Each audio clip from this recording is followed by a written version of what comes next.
पुढारी न्यूजच्या बातमीचे विधानसभेत पडसाद। किडनी विक्री ही संघटित गुन्हेगारी, आरोपीवर मकोका लावावा अतुल भातखळकरांची मागणी। तर आतापर्यंत 8 जणांना अटक झाल्याची मंत्री पंकज भोयर यांची माहिती।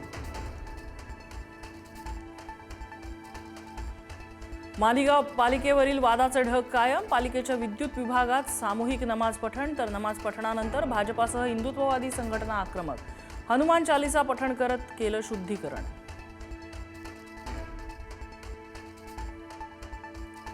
हैदराबाद जीआरनुसार मराठ्यांना कुणबी प्रमाणपत्र दिलं नाही तर पुन्हा उपोषणाला बसावं लागेल। मनोज जरांगे यांचा महायुती सरकारला पुन्हा इशारा। भिगवण प्रकरणातल्या मुलीचा ताबा आई आणि मामाकडे देण्याचे कोर्टाचे आदेश। सुनावणी दरम्यान मामाकडे जाण्याची व्यक्त केली होती मुलीनं इच्छा।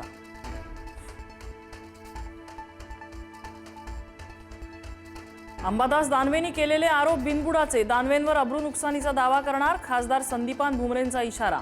हिबानामा 1971चा तर माझ्या चालकाचा जन्म 1984चा। अशा प्रकारे हिबानामा कसा होईल, भुमरेंची माहिती।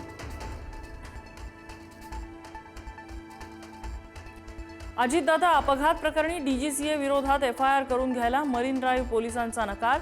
रोहित पवार आणि पोलिसांमध्ये वाद। उद्या बारामतीत एफआयआर दाखल करण्याचा प्रयत्न करणार, रोहित पवारांची माहिती।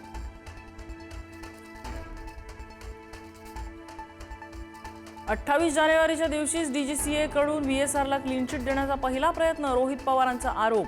डीजीसीएसह हवाई वाहतूक मंत्र्यांनीही व्हीएसआरला क्लीन चिट दिली, रोहित पवारांची माहिती।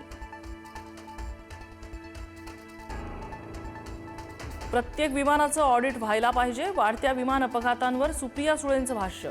तर अजितदादांच्या विमान अपघाताची चौकशीही पारदर्शक व्हावी। रोहित पवारांच्या आरोपात तथ्य असेल तर कारवाई व्हायला हवी, सुप्रिया सुळेंची मागणी।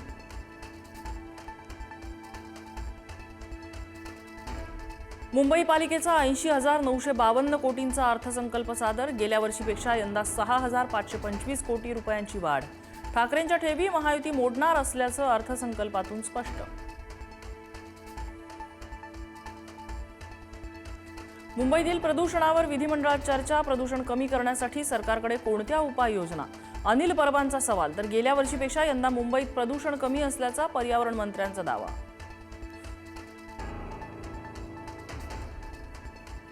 लासलगाव बाजार समितीत कांद्याच्या दरात मोठी घसरण।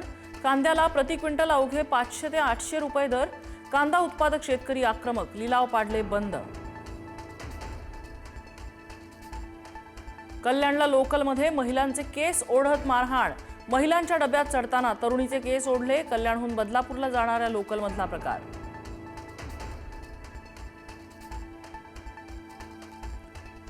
लग्नाच्या स्टेजवर गोळीबार करून नवरीची हत्या। उत्तर प्रदेशच्या बलिया जिल्ह्यातला धक्कादायक प्रकार। एकतर्फी प्रेम प्रकरणातून गोळीबार झाल्याचा कुटुंबियांचा आरोप।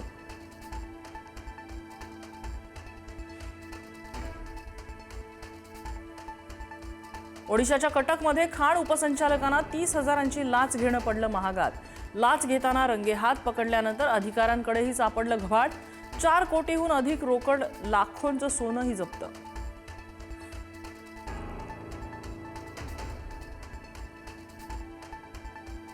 सचिन तेंडुलकरला चुकीच्या पद्धतीनं आऊट देणं ही माझी चूक। तब्बल 22 वर्षांनंतर माजी अंपायर स्टीव्ह बकनर यांची कबुली।